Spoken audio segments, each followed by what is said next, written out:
رنجو غم مٹانے والے آقا رسول خدا احمد مجتبی صلی اللہ تعالی علیہ وآلہ وسلم نے فرمایا، جو مجھ پر ایک مرتبہ درود پاک پڑھے اللہ پاک اس پر 10 رحمتیں نازل فرمائے گا۔ جو مجھ پر 10 بار درود پاک پڑھے رب کریم اس پر 100 رحمتیں نازل فرمائے گا، اور جو مجھ پر 100 مرتبہ درود پاک پڑھے اللہ پاک اس کی دونوں آنکھوں کے درمیان لکھ دے گا کہ یہ بندہ منافقت اور جہنم کی آگ سے آزاد ہے۔ سبحان اللہ۔ نام حضرت پہ لاکھ بار درود، نام حضرت پر لاکھ بار درود، بے عدد اور بے شمار درود ہم کو پڑھنا خدا نصیب کرے، دم بدم اور بار بار درود۔ مومنو آپ پر پڑھے جاؤ با ادب اور با وقار درود۔ جو محب نبی ہے اے کافی، جو محب نبی ہے اے کافی، چاہیے اس کو بار بار درود۔ ذرا غور کیجئے کہ 100 بار درود پاک پڑھنے میں وقت ہی کتنا لگتا ہے، انعام کتنا بڑا ہے کہ اس کی دونوں آنکھوں کے درمیان یہ لکھ دیا جاتا ہے کہ یہ بندہ منافقت اور جہنم کی آگ سے آزاد ہے۔ الصلاۃ والسلام علیک یا رسول اللہ، یہ بھی درود پاک ہے۔ صلی اللہ تعالی علی محمد صلی اللہ علیہ وسلم، یہ بھی درود پاک ہے۔ آپ اگر شارٹ سے مختصر سے درود پاک پڑھنا شروع کریں تو غالباً 15 سے 20 منٹ میکسیمم آپ کے 100 درود پاک پورے ہو جائیں گے، اور انعام اتنا بڑا۔ میں چوٹ کرنے کے لیے کہتا ہوں، اگر ہمیں یہ کہا جائے کہ جناب 100 بار جو درود پاک پڑھے گا اس کو 10,000 روپے ملیں گے، بندہ کہے یار 15 منٹ میں 10,000 روپے، 1000 بار درود پاک پڑھے گا تو 1,00,000 روپے ملیں گے۔ سبحان اللہ۔ اب دنیا کا اگر کوئی انعام اعلان کر دیا جائے تو سارے ہی لوگ اسے کرنے کے لیے تیار ہو جاتے ہیں۔ یہ آخرت کا کتنا بڑا انعام ہے، ہر درود پر 10 رحمتیں۔ آپ یقین کریں کروڑوں روپے خرچ کر کے بھی ایک رحمت نہیں خریدی جا سکتی، اللہ نہ چاہے جس پر رحمت، کون رحمت لے سکتا ہے؟ مگر درود پاک سبحان اللہ، ہر درود پر رحمتیں برس رہی ہیں۔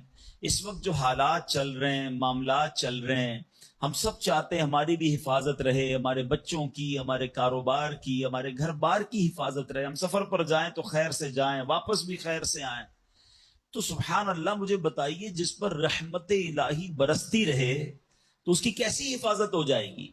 تو گھر سے نکلے تو درود پڑھیں، سفر میں درود پڑھیں، بچوں کو کہیں کہ وہ گھر پہ درود پاک پڑھیں، تو انشاءاللہ یہ سارا رحمتوں کا حصار جو ہے ہمارے ارد گرد رہے گا۔ اللہ مجھے بھی اور آپ کو بھی کثرت سے درود پاک پڑھنے کی توفیق عطا فرمائے۔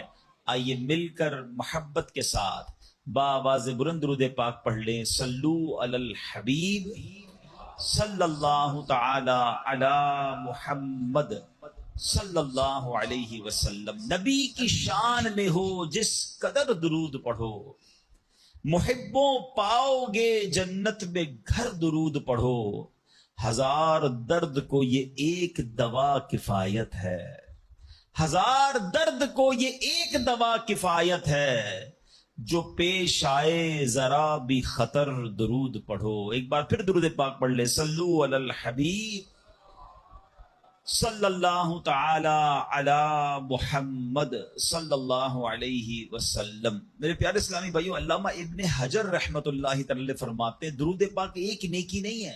سبحان اللہ، ہم درود پڑھتے بعضوں کا سمجھتے ہیں ایک نیکی کمال، یہ کئی نیکیوں کا مجموعہ ہے۔ درود پڑھنے سے ایمان تازہ ہوتا ہے، یہ ایک نیکی۔ درود کی برکت سے نبی پاک علیہ الصلوۃ والسلام پر یقین بڑھتا ہے، یہ دوسری نیکی۔ درود پاک پڑھنے میں تعظیم مصطفیٰ ہے، رسپیکٹ آف رسول اللہ صلی اللہ تعالی علیہ وسلم ہے، یہ تیسری نیکی۔ درود پاک پڑھنے سے آخرت پر ایمان پکا ہوتا ہے، یہ چوتھی نیکی۔ درود پاک میں نبی پاک علیہ الصلوۃ والسلام کے احسانات کا ذکر ہے، یہ پانچویں نیکی، اور درود پاک میں نیکوں کے سردار مکی مدنی تاجدار صلی اللہ تعالی علیہ وسلم کا ذکر ہے، اور نیکوں کے ذکر پر رحمت اترتی ہے، یہ چھٹی نیکی ہے۔ ہائے ہائے، نیکیوں کا انبار لگ جاتا ہے اگر بندہ درود پاک پڑھنے والا بن جائے۔ اللہ مجھے اور آپ کو کثرت سے درود پاک پڑھنے کی توفیق عطا فرمائے۔ ایک بار پھر درود پاک، صلو علی الحبیب صلی اللہ تعالی علی محمد صلی اللہ علیہ وسلم۔ ایک واقعہ بڑا مشہور واقعہ ہے اور قرآنی واقعہ ہے۔ ابراہیم علیہ الصلوۃ والسلام اس کی بات نہیں مانتے تھے، وہ اللہ وحدہ لا شریک کی بات کرتے تھے۔ نمرود خدائی کا دعویٰ کرتا تھا۔ بڑے طویل واقعات ہیں کہ کس طرح نمرود کے دربار میں رہ کر حضرت ابراہیم نے حق کی دعوت دی۔ نمرود نے کہا کہ میں خدا ہوں، تو آپ نے فرمایا خدا تو وہ ہے جو زندہ کرتا ہے۔ تو نمرود نے کیا کیا، ایک بندہ جس کو سزائے موت سنا دی گئی تھی اس کو جیل سے نکال کے رہا کر دیا، کہا دیکھو میں نے بھی زندہ کر دیا، اس کی تو موت لکھی ہوئی تھی نا، سزائے موت ہو گئی تھی، میں نے اس کو فارغ کر دیا۔ آپ نے فرمایا اللہ تو وہ ہے جو موت دیتا ہے، تو اس نے ایک عام بندے کو پکڑا اور اس کو قتل کا حکم دے دیا، اس کو مار دیا، کہا کہ موت تو میں بھی دیتا ہوں۔ حضرت ابراہیم علیہ السلام نے کہا کہ میرا رب وہ ہے جو مشرق سے سورج کو نکال کر مغرب میں طلوع کرتا ہے، اگر تو خدا ہے تو مغرب سے نکال کر دکھا۔ اب اس کے پاس کوئی جواب نہیں تھا، یہ کیسے کر سکتا ہے کوئی؟ تو بہرحال کمال کا جذبہ تھا، کمال کا یقین تھا اللہ وحدہ لا شریک پر، ایسا یقین، سبحان اللہ۔ اب جب نمرود نے دیکھا کہ کوئی بات یہ ماننے کے لیے تیار نہیں ہے، تو ان بدبختوں نے یہ فیصلہ کیا کہ حضرت ابراہیم علیہ السلام کو آگ میں ڈال دیا جائے۔ اچھا وہ کوئی نارمل آگ نہیں تھی، ایسی آگ نہیں تھی کہ لکڑیاں لگائیں اور جناب بندے کو ڈالنا ہے، ایک ایسی آگ تھی کہ جو اس وقت تک اتنی بڑی آگ لگائی نہیں گئی تھی، اور ایسی آگ تھی کہ کوئی پرندہ بھی اوپر سے گزرتا تھا تو وہ گزر نہیں پاتا، جل کے اس کے اندر کوئلہ بن جاتا تھا، اور حضرت ابراہیم علیہ الصلوۃ والسلام کو اس آگ میں پھینکا جانے لگا۔ دیکھیں آج بھی اگر کوئی جیل میں قید ہو نا، سزا سنا بھی دی گئی ہو، تو اس کو یقین ہوتا ہے کہ کوئی نہ کوئی راستہ نکل آئے گا، ضمانت ہو جائے گی۔ یہاں تک کہ سزائے موت کے قیدیوں کو بھی یقین ہوتا ہے کہ چلے کوئی نہ کوئی چانس ہوگا، کوئی سزا معاف ہو جائے گی، کوئی عمر قید میں تبدیلی ہو جائے گی۔ سنا ہے پاکستان کی جیلوں میں کئی سال سے لوگ ہیں سزائے موت کے قیدی ہیں، مگر ان کو سزائے موت نہیں ہو رہی، تو کوئی نہ کوئی یقین یا امید رہتی ہے۔ حضرت ابراہیم علیہ السلام کو آگ میں پھینک دیا گیا ہے، اپنی طرف سے اچھال دیا گیا۔ تو جبریل امین آئے اور آ کر کہا کہ اے ابراہیم کوئی حاجت ہے تو بتائیں۔ حضرت ابراہیم علیہ السلام کہتے ہیں مجھے تم سے کوئی حاجت نہیں ہے۔ کہا پھر جس سے حاجت ہے اس کو بتا دینا، اللہ رب العالمین کی بارگاہ میں تو عرض کریں۔ تو آپ نے کہا حسبی من سؤالی علمہ بحالی، اے جبرائیل میں کس حال میں ہوں میرا رب کریم جانتا ہے، اس کا جاننا میرے مانگنے سے بہتر ہے۔ اب یقین کا لیول تو دیکھیں نا، اللہ دیکھ رہا ہے نا، میرے مانگنے سے بہتر یہ کہ وہ جانتا ہے، اس نے دیکھا ہے، اسے معلوم ہے مجھے آگ میں ڈالا جا رہا ہے، اگر وہ راضی تو میں بھی راضی۔ پنجابی شاعر کہتے ہیں نا، جے سونا میرے دکھ وچ راضی میں سکھ نو چلے پاوا ہوں، اگر میرا مالک میرے دکھ میں راضی ہے تو میں نے سکھ کو کیا کرنا ہے۔ ایک ایسا یقین تھا، مگر اس یقین کا نتیجہ کیا نکلا کہ قرآن میں رب فرماتا ہے یا نار کونی بردا و سلاما علی ابراہیم۔ پھر آگ کو رب نے کیا حکم دیا، ذرا سمجھیے گا بات کو، اللہ کی قدرت کا کیسا نظارہ ہے اس واقعے میں۔ مجھے بتائیے آگ کا کام کیا ہے؟ آگ کا کام تو جلانا ہی ہے نا، عقل بھی کہتی ہے، سائنس بھی کہتی ہے، تجربہ بھی کہتا ہے، جب بھی آگ ہے کوئی چیز ڈالو جلی جاتی ہے۔ مگر اسی آگ کو رب نے کیا حکم دیا، اے آگ ابراہیم پر ٹھنڈی اور سلامتی والی ہو جا۔ اللہ اکبر۔ حضرت ابراہیم کا ایمان ایسا تھا، یقین ایسا تھا کہ اتنی بڑی آگ جو ہے حضرت ابراہیم کے لیے گلزار بن جاتی ہے، باغ بن جاتی ہے۔ اچھا پھر ہوا کیا کہ نمرود جو ہے کچھ دنوں کے بعد، ایسا نہیں فوراً، کچھ دنوں تک آگ جلتی رہی. حضرت ابراہیم اس میں ڈالے جا چکے تھے. نمرود نے سوچا دیکھوں تو صحیح کہ ابراہیم کا حال کیا ہوا ہے. وہ اپنے محل کی چھت پر چڑھ گیا، اور چھت پر چڑھنے کے بعد اس نے آگ کی طرف دیکھا. وہ حیران ہو گیا کہ حضرت ابراہیم اس اتنی بڑی آگ میں ایسے بیٹھے ہوئے ہیں جیسے بندہ باغ میں بیٹھا ہوتا ہے. بالکل اس آگ نے کوئی بال بھی بیکا نہیں کیا. حضرت ابراہیم چند منٹوں یا چند گھنٹوں میں نہیں رہے. تفاسیر میں لکھا کہ حضرت ابراہیم علیہ السلام اس آگ میں ایک روایت کے مطابق 7 دن اور ایک روایت کے مطابق 40 دن اس آگ میں رہے. مگر جب آپ باہر آتے ہیں تو آگ نے کوئی اثر آپ پر نہیں ڈالا. اللہ اکبر. اچھا پھر اس نے کیا کیا؟ نمرود نے یہ کیا کہ ہو سکتا ہے یہ آگ کی جو نا یہ کیٹیگری ٹھیک نہیں ہے، یہ آگ جلانے والی آگ نہیں ہے. تو نمرود نے پریکٹیکل کرنے کے لیے ایک اور بندے کو اس آگ میں ڈال دیا. حضرت ابراہیم اس آگ میں موجود ہیں اور بڑے نارمل طریقے سے بیٹھے ہوئے ہیں، آگ جل رہی ہے. تو نمرود نے ایک اور شخص کو آگ میں ڈالا. جیسے ہی وہ بندے کو آگ میں ڈالا، اس آگ نے اس بندے کو جلا کر راکھ کر دیا.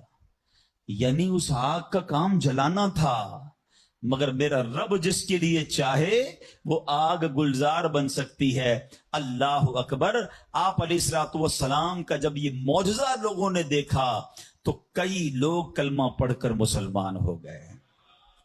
مگر نمرود کے نصیب میں ایمان نہیں تھا. لیکن اس واقعے سے سیکھنے کو کیا ملا؟ یقین، بلیف، اللہ پر بھروسہ. اور اگر رب پر بھروسہ ہونا تو ایسے کام آج بھی اپنی آنکھوں سے ہم دیکھ سکتے ہیں. ہاں، شاعر مشرق کہتے ہیں نا، اگر آج بھی ہو ابراہیم سا ایمان پیدا، there is only one condition، ایمان وہ چاہیے، یقین وہ چاہیے. اگر آج بھی ہو کیسا ایمان؟ ابراہیم سا ایمان پیدا.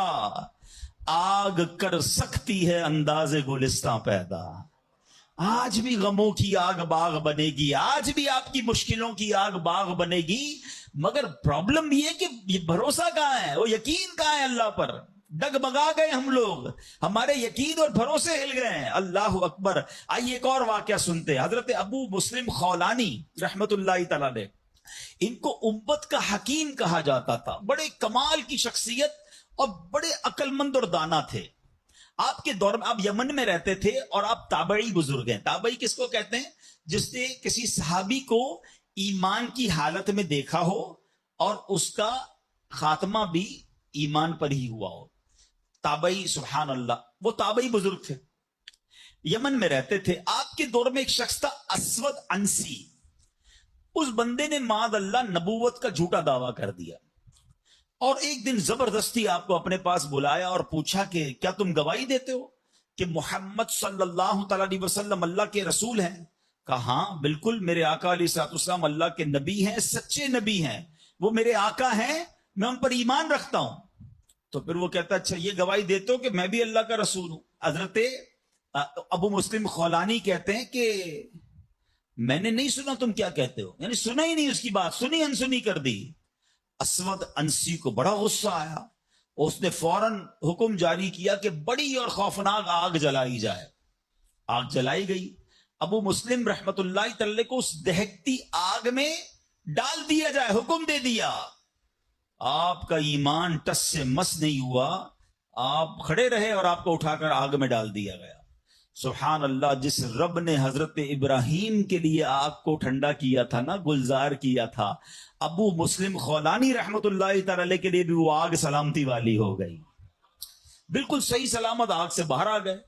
اسود انسی نے جب یہ دیکھا کہ یہ اتنی بڑی کرامت، اب یہ لوگوں کو پتہ چل جائے گا تو میری تو نبوت کا جو دعویٰ ہے وہ بیڑا غرق ہی ہو جائے گا.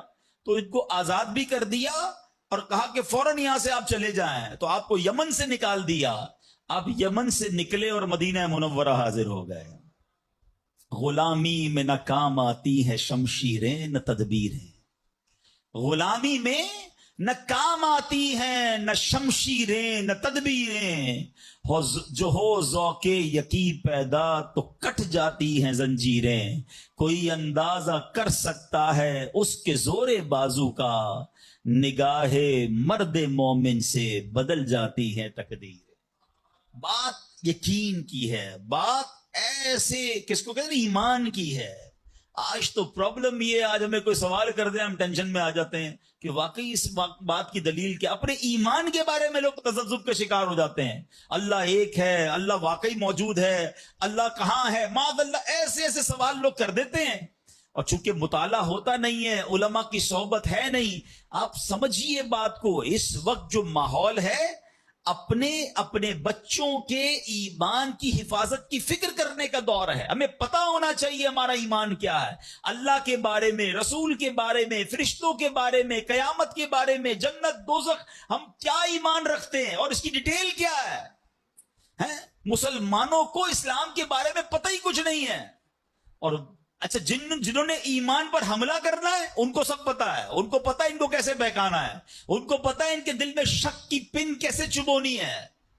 تو خدارا یہ بات سمجھیے کہ اس وقت باقاعدہ ایسے لوگ، ایسے ادارے کام کر رہے ہیں کہ کسی طرح مسلمانوں کا ایمان چھین لیا جائے، ان کو اپنے رب سے ہی جناب یقین ختم کر دیا جائے، اسلام سے ہی ان کو ہلا دیا جائے، مگر فکر ہی کسی کو نہیں ہے۔ امام عشق و محبت اعلی حضرت نے 100 سال پہلے یہ بات کہی تھی، بتاؤ وہ 100 سال پہلے کے معاملات تھے، اب اور کتنے خطرناک ہو گئے۔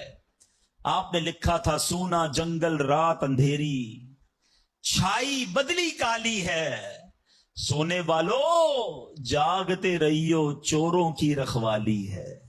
انہوں نے سمجھایا تھا کہ چور رکھوالے بن گئے ہیں، آپ کو اسلام کے لبادے میں اسلام کی بات کرنے آئیں گے اور ایمان لوٹ کے چلے جائیں گے، پتہ بھی نہیں چلے گا۔ کہتے ہیں آنکھ سے کاجل صاف چرا لیں یا وہ چور بلا کے ہیں۔ کیا محاورہ استعمال کیا ہے، آنکھ میں جب کاجل لگا ہوا ہو تو کون نکال سکتا ہے؟ آنکھ سے کاجل صاف چرا لیں یا وہ چور بلا کے ہیں، تیری گٹھڑی تاکی ہے اور تو نے نیند نکالی ہے۔ یہ دور غفلت کی نیند سونے کا نہیں ہے۔ ہمارے بچوں کو کتنا پتا ہے اسلام کے بارے میں، خود ہمیں کتنا معلوم ہے، لیکن یقین بزرگوں کا کیسا تھا کہ جناب ان کو آگ میں ڈال دیا جاتا تھا، وہ آگ باغ بن جاتی تھی۔ یقیناً آج کے دور میں یہ ٹیسٹ نہیں کریں گے ہم۔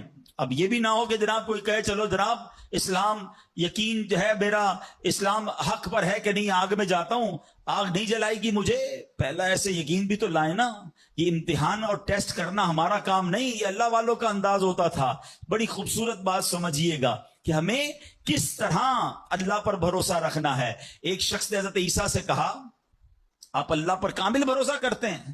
کہا بالکل کرتا ہوں۔ کہا پھر پہاڑ سے کود جائیں، اللہ نے بچانا ہوگا تو تمہیں بچا لے گا، آپ کا رب بچاتا ہے کہ نہیں بچاتا دیکھتے ہیں۔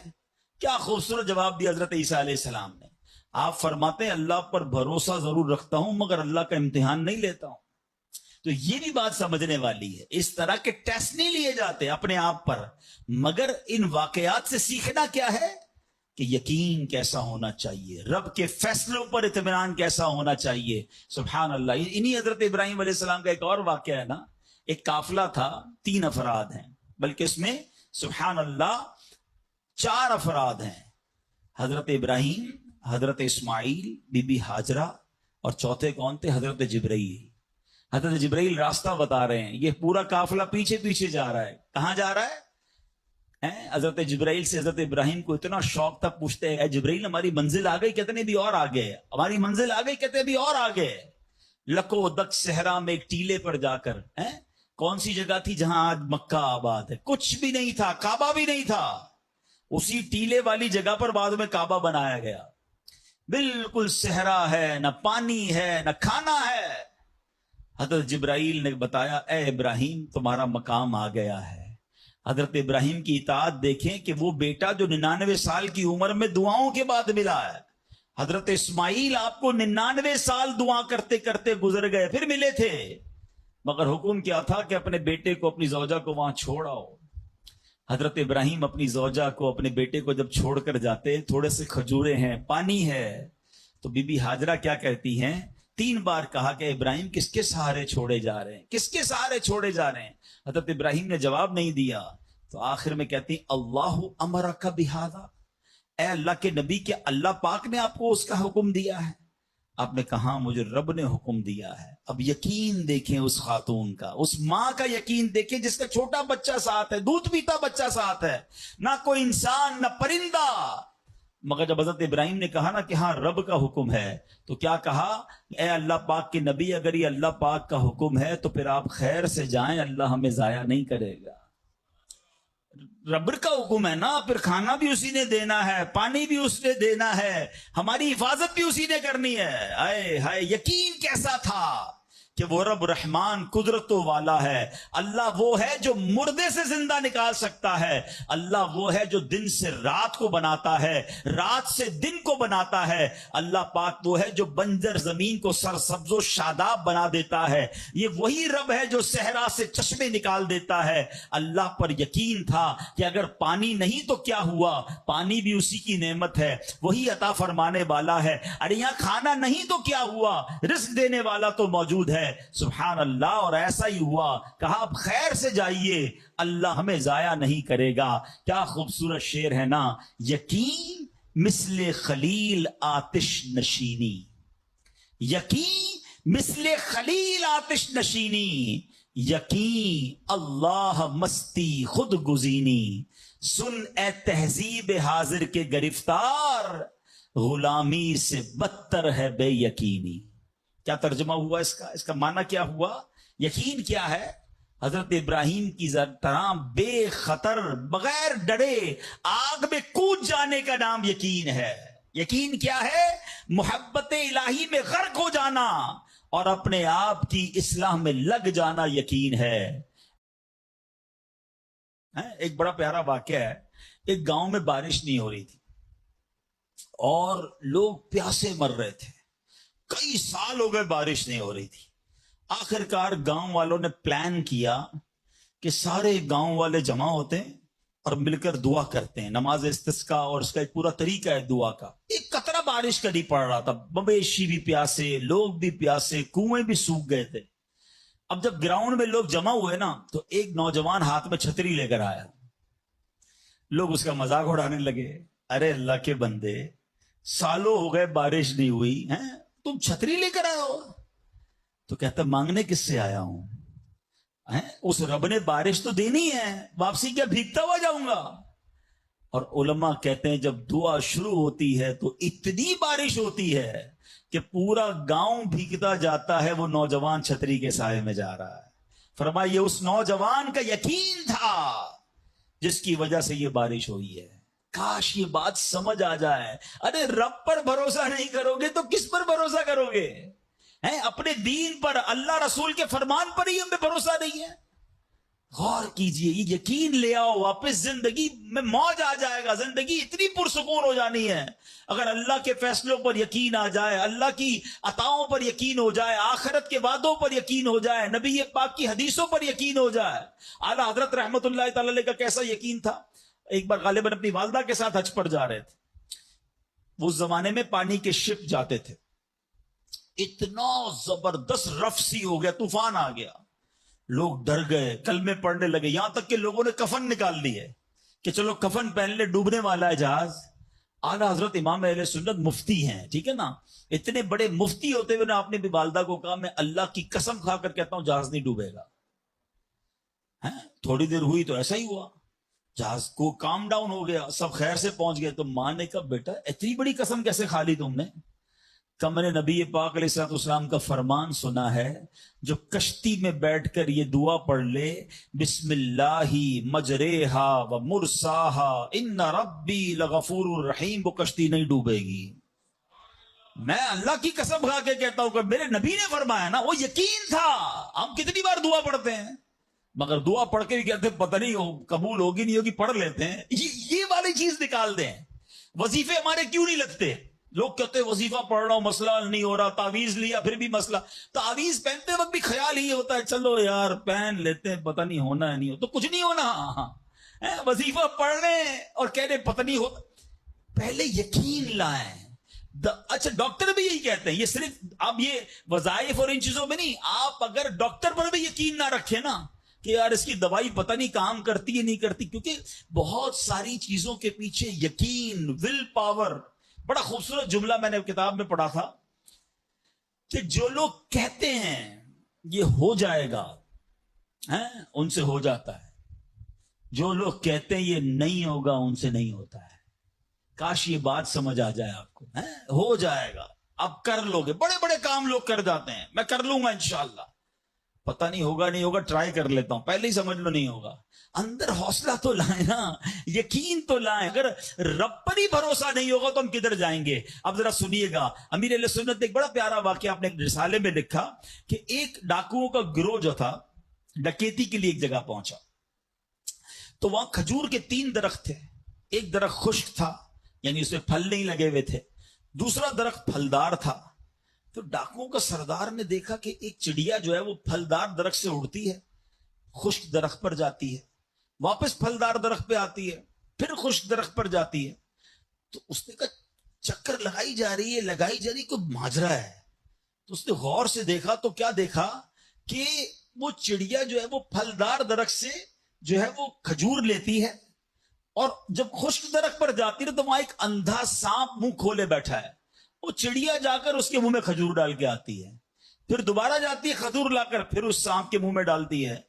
وہ جب ڈاکوؤں نے دیکھا تو وہ تو حیران ہو گیا، رونے لگ گیا کہ اے اللہ پاک، یہ وہ جانور ہے سانپ جس کو مارنے کا حکم تیرے پیارے حبیب علیہ الصلوۃ والسلام نے دیا ہے، کیونکہ یہ مسلمانوں کو تکلیف پہنچاتا ہے، مگر تو نے جب اس کی آنکھیں لی تو اس کے رزق کا انتظام کر دیا، اور ایک چڑیا کی ڈیوٹی لگا دی کہ وہ جا کر اس کو کھانا پہنچائے۔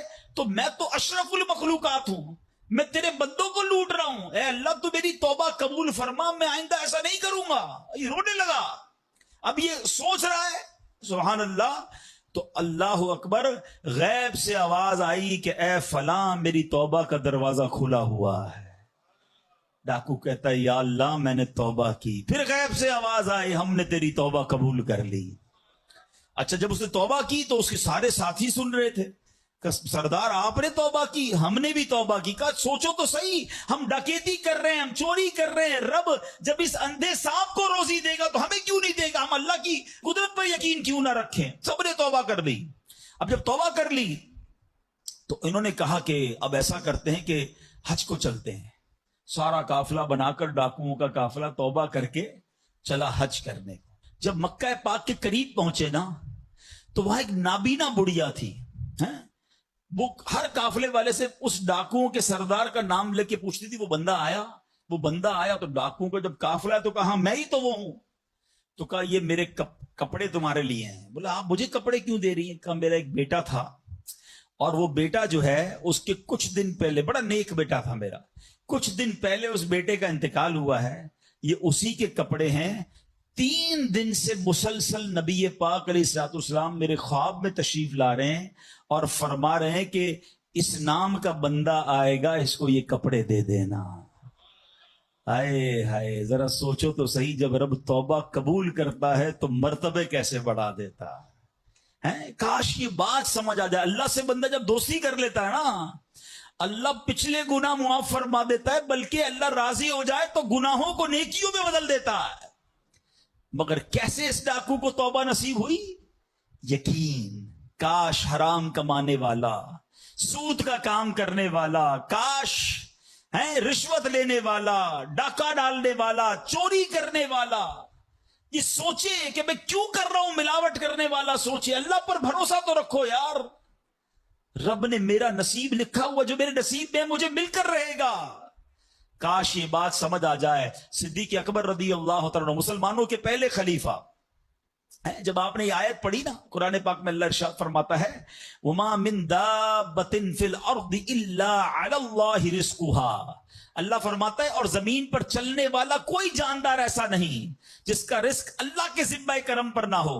آپ فرماتے کہ جب سے میں نے یہ آیت پڑھ لی، خدا کی قسم میں نے روزی کی فکر کرنا چھوڑ دی ہے، کہ جب اللہ نے ہر کسی کا رزق اپنے ذمے پہ لے لیا تو مجھے کس بات کی ٹینشن ہے۔ کاش ہمیں یہ بات سمجھ آ جائے کہ ہمیں اب ذرا غور کریں۔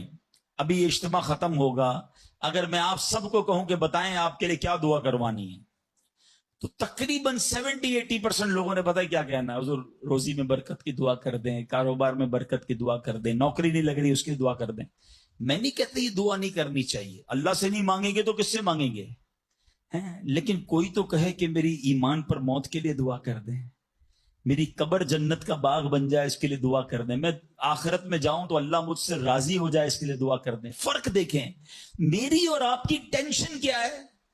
دنیا، روزی، مال، حالانکہ اس کا وعدہ ہے، دانے دانے پر لکھا ہے کھانے والے کا نام، مجھے مل کر رہے گا، مگر اللہ نے مغفرت کا وعدہ نہیں کیا ہے۔ اس کی دعا کہاں ہے؟ اس کی ٹینشن کیوں نہیں ہے؟ ایسے کئی لوگ مجھے بھی ملے، آپ کو بھی ملے ہوں گے، یار رات کو نیند نہیں آ رہی، کیوں؟ بس یار کاروبار کی ٹینشن بہت ہے۔ کبھی زندگی میں ایک رات میری اور آپ کی ایسی گزری کہ اس ٹینشن میں نیند نہ آئی ہو کہ قبر میں جاؤں گا تو قبر جنت کا باغ بنے گی یا دوزخ کا گھڑا بنے گی؟ کلمے والی موت ملے گی کہ نہیں؟ جنت میں جاؤں گا یا دوزخ میں جاؤں گا؟ میزان عمل پر جب اعمال تولے جائیں گے، گناہ کا پلڑا بھاری ہوگا یا نیکیوں کا پلڑا بھاری ہوگا؟ یار آج جون جولائی کی گرمی، ہیٹ سٹروک کی باتیں ہو رہی ہیں، 50 ڈگری میں حال برا ہو گیا، سورج 1 میل پر جب ہوگا اور لوگوں کی پیاس زبان سے باہر زبانیں آئیں گی، مجھے جام کوثر نہ ملا تو میرا کیا بنے گا؟ کبھی اس کی ٹینشن، اس کا وعدہ نہیں ہے، یہ اللہ سے دعا کرنی ہے، اس کے لیے کوشش کرنی ہے۔ ساری زندگی ایک ہی ٹینشن، چھوٹا گھر ہے تو بڑا کرنا ہے، کاروبار کو وسیع کرنا ہے، اور آمدنی، اور میں نہیں کہتا دعا نہ کریں، کوشش نہ کریں، خدا نہ خواستہ اس کا کوئی یہ مطلب نہ لے کہ چلو بھائی اب تو اللہ نے اپنے ذمہ کرم پر لے لیا تو اب کوئی کام کاج نہیں کرنا، نہیں۔ دنیا عالم اسباب ہے، اسباب کا کشکول لے کر بارگاہ الہی میں جانا ہے اور توکل والے انداز میں دعا کرنی ہے، تو اپنی رحمت کے سمندر سے ہمارے اسباب کے کشکول میں وہ ہماری روزی عطا فرمائے گا۔ اسباب اختیار ضرور کرنے، مگر اسی فکر میں زندگی تو برباد نہ کر دینا کہ سارا صبح سے لے کر شام تک ایک ہی ٹینشن۔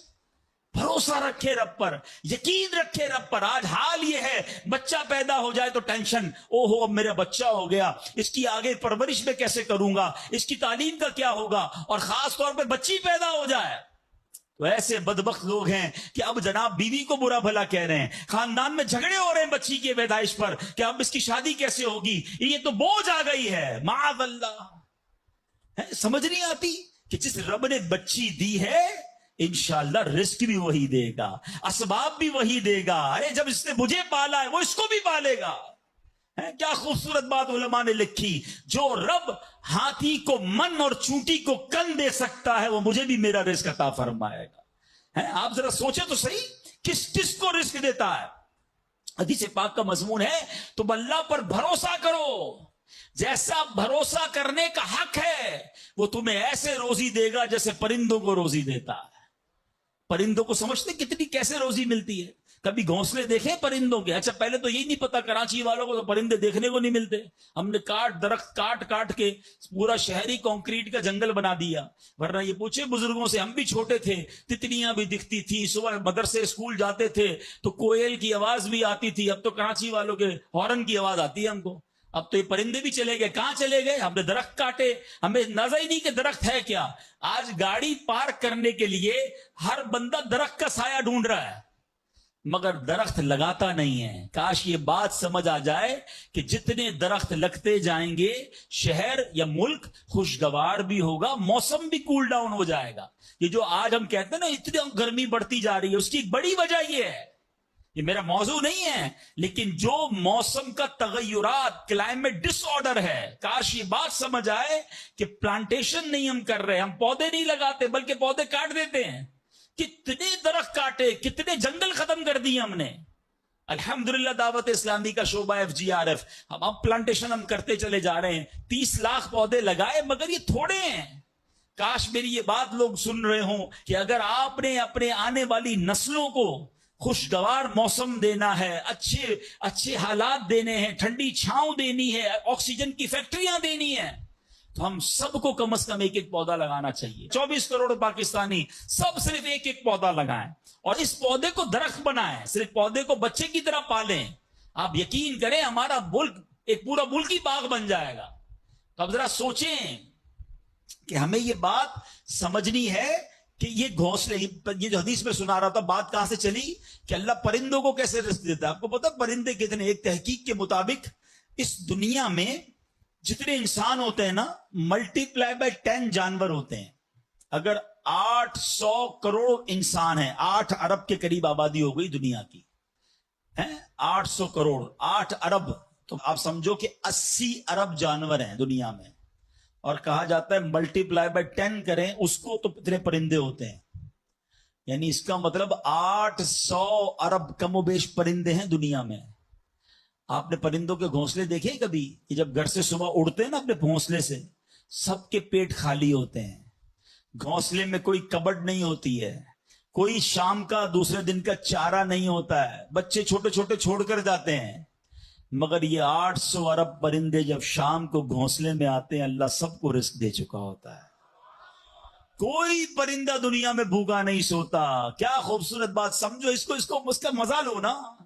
رب ہاتھی کو من دیتا ہے, اس کو ہاتھی کو کتنا کھانا چاہیے, دنیا میں کتنے ہاتھی ہوں گے, اس کو روز کے منو کھانا مل جاتا ہے. اور چونٹی کو کن چاہیے ہوتا ہے چھوٹا سا, وہ رب اس کو کن بھی دے دیتا ہے, پرندوں کو روزی دے دیتا ہے. اور جو اشرف المخلوقات ہیں وہ ٹینشن کھا رہے ہیں, وہ کبھی بلڈ پریشر کی گولی, تو کبھی شوگر کی گولی, کبھی ڈاکٹر کے پاس, ٹینشن بہت ہے ڈاکٹر صاحب 2 سال بعد کیا ہوگا, مارکیٹ ڈاؤن. ارے بھائی تب سب چیزوں کا وعدہ ہے اور تم اس ٹینشن میں رہ گئے. ارے یہ کوشش کرنی تھی تو آخرت کی کرنی تھی, اللہ کو راضی کرنے کی کرنی تھی. لیکن ان تمام باتوں کے باوجود, جیسے میں نے کہا نا کہ چھوڑنا نہیں ہے کام کاج. کچھ بے وقوف لوگ یہ سمجھ رہے ہوتے ہیں ایسا نہیں ہوگا. بڑی خوبصورت ایک بات اور کر دوں کہ اللہ پر بھروسہ کیسا کرنا ہے. ایک صوفی بزرگ شیخ سعدی لکھتے ہیں کہ ایک شخص تھا, گھر سے محنت مزدوری کے لیے, کام کاج کے لیے نکلا. اس نے دیکھا کہ ایک لومڑی ہے, اندھی ہے, اپاہج ہے, نہ دیکھ سکتی ہے نہ چل سکتی ہے. وہ حیران ہو گیا, ہاتھ پیر بھی نہیں, آنکھیں بھی نہیں, یہ لومڑی کھاتی کہاں سے ہے, چیک کرتا ہوں. تھوڑی دیر بیٹھا تو ایک شیر آیا. شیر نے کہیں سے شکار کیا تھا, وہ اپنا شکار لومڑی کے آگے ڈال دیا. اندھی لومڑی, اس نے جو کھانا تھا کھایا, باقی شیر لے کے چلا گیا. اس نے کہا کمال ہے جناب, اپاہج لومڑی کو رب رزق دیتا ہے, تو مجھے کیا ضرورت ہے نوکری کرنے کی, مجھے کیا ضرورت ہے کام کاج کرنے کی. جا کے بیٹھ گیا مسجد میں, 3 دن ذکر کرتا رہا, عبادت کرتا رہا, ایک دانہ کھانے کو نہیں ملا. اللہ اللہ اللہ اللہ کر رہا ہے. اس کے بعد جب بھوک سے بحال ہو گیا تو اللہ سے فریاد کی, یا اللہ مجھے کوئی رزق نہیں ملا. کیا شاندار ارشاد ہوتا ہے, ابھی کیسا زبردست جملہ ہے. ارشاد ہوا, تو نے لومڑی دیکھی ہے, شیر نہیں دیکھا. لومڑی کیوں بننا ہے, شیر بننا. اپنا رزق بھی کما اور دوسرے کو کھلانے والا بن جا. کچھ لوگ سمجھتے مجھے کوئی اور کھلا ہے, اب میرا بھائی کما رہا ہے, میں گھر میں بیٹھا مزے کرتا رہوں. نہیں, فرمایا ایک بلکہ واقعہ آتا ہے, ایک بزرگ کے بارے میں آتا ہے. ایک شخص گیا, کہا میں نمازیں پڑھ رہا ہوں, عبادت کرتا ہوں, میرا بھائی مجھے سپورٹ کرتا ہے, وہ روزی کماتا ہے. فرمایا تیرا بھائی تجھ سے زیادہ افضل ہے. اللہ کو یہ پسند ہے کہ بندہ اپنے ہاتھ سے کمائے, کسی پر ڈیپینڈیبل نہ رہے, کسی پر بوجھ نہ رہے. یہ شریعت کو محمود ہے. کوشش کرنی ہے, پھر اس کے بعد اللہ پر چھوڑ دینا ہے. کوشش سے انکار نہیں ہے, مگر صرف کوشش کرتے کرتے نمازیں بھی جا رہی ہیں, بھروسہ بھی رب پہ جا رہا ہے, یقین بھی ختم ہو رہا ہے, صبح سے شام مال کما رہا ہے, یہ پسندیدہ نہیں ہے. تو ان دونوں چیزوں میں فرق کرنا ہے اور اللہ پر یقین رکھنا ہے. پھر دیکھیں انشاءاللہ کیسے دنیا اور آخرت کی برکتیں ملتی ہیں. تو بہرحال میرے پیارے اسلامی بھائیوں, کاش یقین مل جائے تو پھر دیکھیں یقین کیسے کام بناتا ہے. امام حسن بصری نے ایک حدیث پاک بیان کی. آپ فرماتے ہیں, حدیث سنیے گا. پیارے آقا علیہ الصلوۃ والسلام فرماتے ہیں, لوگوں کو اس دنیا میں سب سے بہترین چیز یقین اور عافیت عطا کی گئی ہے. لہذا اللہ پاک سے ان دونوں چیزوں کو سوال کیا کرو. اللہ سے یقین مانگے اور اللہ سے عافیت مانگے. امام حسن بصری جب حدیث پاک بیان کی نا تو فرمایا, رسول اکرم علیہ الصلوۃ والسلام نے سچ فرمایا, یقین ہی کی برکت سے جنت ملتی ہے, یقین ہی کی برکت سے آدمی جہنم سے دور بھاگتا ہے, یقین ہی کی برکت سے فرائض پورے ادا کرتا ہے, یقین ہی کی برکت سے آدمی ایمان پر ثابت قدم رہتا ہے, اور عافیت میں بڑی بھلائی رکھ دی گئی ہے.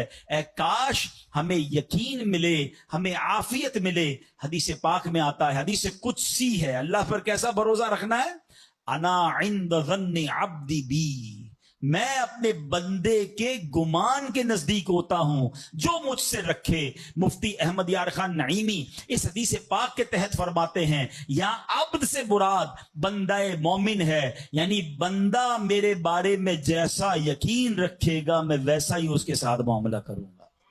بس یہ سمجھ لو آج بات، میرا اللہ بہتر فرمائے گا، رب میرے لیے بہترین فیصلہ کرے گا.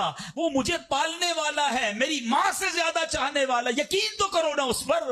لوگوں کو اللہ پر ہی یقین نہیں رہا ہے. میرا تو کام ہی خراب ہو جاتا ہے، اللہ معاذ اللہ، اب اس میں کفریہ کلمات بھی کہہ دیتے ہیں. میرا تو جناب مسئلہ ہی حل نہیں ہوتا، میری دعا تو رب سنتا ہی نہیں ہے، میری مشکل آسان وہ کرتا ہی نہیں ہے.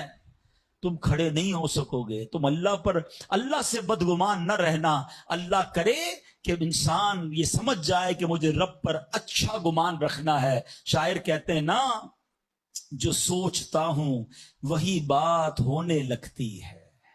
پوچھو پازیٹیو لوگوں سے، ان کے ساتھ پازیٹیو جب سوچتے ہیں پازیٹیو ہونے لگتا ہے. جو سوچتا ہوں وہی بات ہونے لگتی ہے. جڑا ہوا ہے زمانہ میرے گمان کے ساتھ. اچھا سوچو گے تمہیں اچھا ملے گا. اب غور فرمائیے، جب یہ ذہنی بندہ بنا لے یار سچ سے کاروبار نہیں چلتا، تو پھر آپ کو برکت کاروبار میں کیسے ملے گی؟ پہلے ہی آپ نے یقین کر لیا ہے. جب یہ ذہن بنا لے کہ نماز کے لیے وقت نکالا تو کام میں نقصان ہو جائے گا، تو پھر کام میں ترقی بھی نہیں ملے گی. اب ذہن بنا لیا کہ ترقی کے لیے صرف دنیا کی ڈگریاں کمانی ہیں، تو پھر قرآن کریم کی برکات کہاں سے نصیب ہوں گی؟ جب یہ ذہن بنا لیا کہ آج نیکی کا دور ہی نہیں ہے، کچھ لوگوں کا ذہن بن گیا ہے بھائی جناب کوئی نیکی کا دور نہیں ہے، تو پھر نیکی کی برکت بھی نہیں ملے گی. ذہن پازیٹیو رکھیں، ذہن اچھا رکھیں، انشاءاللہ آپ دیکھیں آپ کے ساتھ اچھا ہونا شروع ہو جائے گا. میرے پاس وقت کم ہے ورنہ اس پر تو پوری ریسرچ موجود ہے. آپ پازیٹیو سوچتے ہیں تو پازیٹیو انرجیز آپ کی طرف متوجہ ہو جاتی ہیں. اب تو سائنس بھی کہتی ہے نیگیٹو سوچتے ہیں تو نیگیٹو انرجیز آپ کی طرف متوجہ ہوتی ہیں. آپ ڈی مورلائز ہونا شروع ہو جاتے ہیں، آپ کے حوصلے ٹوٹنا شروع ہو جاتے ہیں. اور جس کو ول پاور کہا جاتا ہے، جس کو اچھا سوچنا کہا جاتا ہے، اگر بندہ یہ کرنا شروع کر دے پھر دیکھیں اس کے کام کیسے بن جاتے ہیں. تو اللہ کرے کہ بھئی یہ بات سمجھ آ جائے کہ ہمیں اپنے رب سے انشاءاللہ یقین حاصل کرنا ہے. حضرت خالد بن معدان رحمت اللہ تعالی علیہ فرماتے ہیں تعلموا الیقین کما تعلموا القرآن، یعنی یقین کو بھی ایسے ہی سیکھا کرو جیسے قرآن سیکھتے ہو. میں نے بھی اسے سیکھ کر حاصل کیا ہے. سبحان اللہ. اب یقین سیکھنے کے لیے، یقین حاصل کرنے کے لیے علماء نے بڑے طریقے لکھے. پہلے تو بندہ دعا کرے کہ اے اللہ مجھے اپنا یقین عطا فرما. بڑی پیاری دعا حضرت ابوبکر صدیق کیا کرتے تھے، اللہم حب لی ایمانا و یقینا و معافاتا و نیہ. اے اللہ مجھے پکا ایمان، پختہ یقین، عافیت اور سچی نیت عطا فرما. اللہ پاک سے دعا کرتے رہیں اور ایسے لوگوں کے ساتھ رہیں. آخری بات کر لیتا ہوں جناب، پرابلم پتہ کیا ہے؟ ڈی مورلائز بندہ پتہ کہاں ہوتا ہے؟ اس کا یقین متزلزل کب ہوتا ہے؟ وہ کیسے شک اور شبے والی لائف میں آ جاتا ہے؟ یہ صحبت سے ملتا ہے.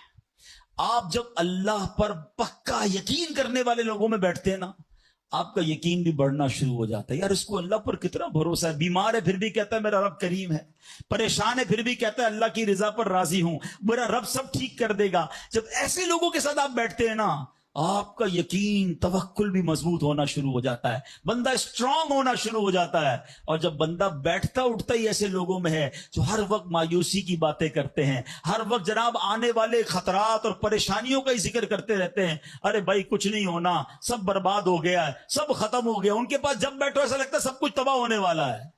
ایسے لوگوں کے ساتھ نہ بیٹھیں، حوصلے والے لوگوں کے ساتھ بیٹھیں، توکل والے لوگوں کے ساتھ بیٹھیں، اللہ سے محبت کرنے والوں کے ساتھ بیٹھیں. پھر دیکھیں انشاءاللہ آپ کے کام کیسے سیدھے ہو جائیں گے. ایک آخری بات چلے کر لیتا ہوں، اللہ پر بھروسہ، اللہ کے فیصلوں پر یقین کیسے حاصل ہو؟ مجھے یہ کیسے پتا چلے کہ یار یہ چیز میرے لیے بہتر ہے؟ میں نے کئی بار اپنے بیانات میں یہ اگزامپل دی ہے، میں دوبارہ دے دیتا ہوں شاید کسی کے دل پر اثر کر جائے. میں مثال دیتا ہوں. ہمیں بعض اوقات بندہ پتہ ہے اللہ سے یقین کہاں ٹوٹتا ہے؟ جب بندہ دعائیں مانگتا ہے، التجائیں کرتا ہے، بڑی رو کر التجا کرتا ہے، مصیبت میں ہوتا ہے، اس کو کوئی چیز چاہیے ہوتی ہے اور اس کو نہیں ملتی ہے، تو بندہ کہتا ہے رب تو میری سنتا ہی نہیں ہے. اتنی دعائیں کی، مسجد میں جا کے کی، مکے مدینے میں جا کے کی، فلاں بزرگ سے بھی دعا کرے، نہیں ہو رہا میرا کام۔ جب بندے کا کام نہیں ہوتا نا تو اس کو لگتا ہے کہ یار میں اللہ پر کیسے بھروسہ کروں، یہاں جا کر شیطان حملہ کرتا ہے۔ اب آئیے اس وسوسے کو کیسے ختم کریں۔ آپ میں سے کئی ایسے مجھے نظر آ رہے ہیں جو والد ہوں گے یا بڑے بھائی ہوں گے، آپ کا کوئی چھوٹا بیٹا یا چھوٹا بھائی ہو اور بیمار ہو جائے، اس کو بخار ہو جائے، گلا خراب ہو جائے، اور وہ رونے لگے کہ ابو میں نے آئس کریم کھانی ہے، میں نے ٹھنڈا شربت پینا ہے۔ اچھا بتائیے، آپ اسے ٹھنڈا شربت پلائیں گے؟ وہ رو رہا ہے آپ کے سامنے، آئس کریم کھلائیں گے اسے؟ جواب دیجئے، نہیں، وہ رونے دیں گے آپ اس کو۔ آپ کا ایک دوست برابر میں بیٹھا ہو اور کوئی کہے یار کیسے ظالم ابو ہیں، بچہ رو رہا ہے، دے دینا اسے آئس کریم، تو آپ ایک جواب دیتے ہیں، میں والد ہوں، مجھے پتا ہے اس کو کب کیا دینا ہے۔ ایسا ہی ہے نا؟ اب ذرا دل پر ہاتھ رکھ کے میرا جملہ سننا، تم والد ہو، تمہیں پتا ہے بیٹے کو کب کیا دینا ہے، میرے مالک کو نہیں پتا مجھے کب کیا دینا ہے۔ میں رو رہا ہوں، میں گر گڑا رہا ہوں، میں تڑپ رہا ہوں، وہ نہیں دے رہا، ارے یہی بہتر تھا۔ ہو سکتا ہے کہ میں جو مانگ رہا ہوں مجھے مل جاتا تو وہ میرے لیے اور برا ہوتا۔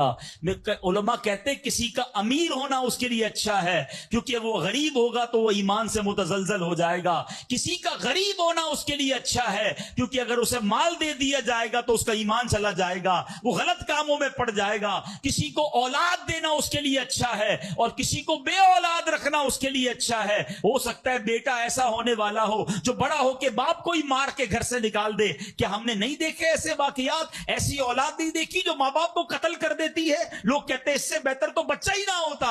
ارے رب بہتر جانتا ہے مجھے کیوں بیٹا نہیں مل رہا، مجھے کیوں بیٹی نہیں مل رہی، مجھے کیوں اولاد نہیں ہو رہی، مجھے کیوں مال نہیں مل رہا، میں اب تک گھر کیوں نہیں لے سکا۔ ہو سکتا ہے میرے رب نے اس کے بدلے میرے لیے بہت ساری نعمتیں رکھی ہوں۔ کاش یہ بات سمجھ آ جائے۔ مجھے ایک بات بتاؤ نا، میری ماں، آپ کی ماں، دنیا میں سب سے زیادہ ہم سے پیار کون کرتا ہے؟ ہماری ماں کرتی ہے۔ کبھی ماں ہمارے لیے غلط فیصلہ کر سکتی ہے؟ نہیں کر سکتی۔ ارے جو ماں میرا اچھا سوچتی ہے، اس ماں کے دل میں جس نے ممتا ڈالی ہے، جو کروڑوں ماؤں سے زیادہ مجھے چاہنے والا ہے، وہ میرے بارے میں کیوں نہ اچھا فیصلہ فرمائے گا۔ کاش یہ یقین آ جائے کہ جو رب نے کیا ہے وہی بہتر کیا ہے۔ سبحان اللہ۔ زندگی کا ایک اصول بنا لو، میرا کام، جب آپ کا کام ہو جائے نا تب بھی کہو اللہ کا شکر ہے، اور جب کام نہ ہو کہو جب بھی اللہ کا شکر ہے۔ میرے لیے یہی بہتر ہوگا۔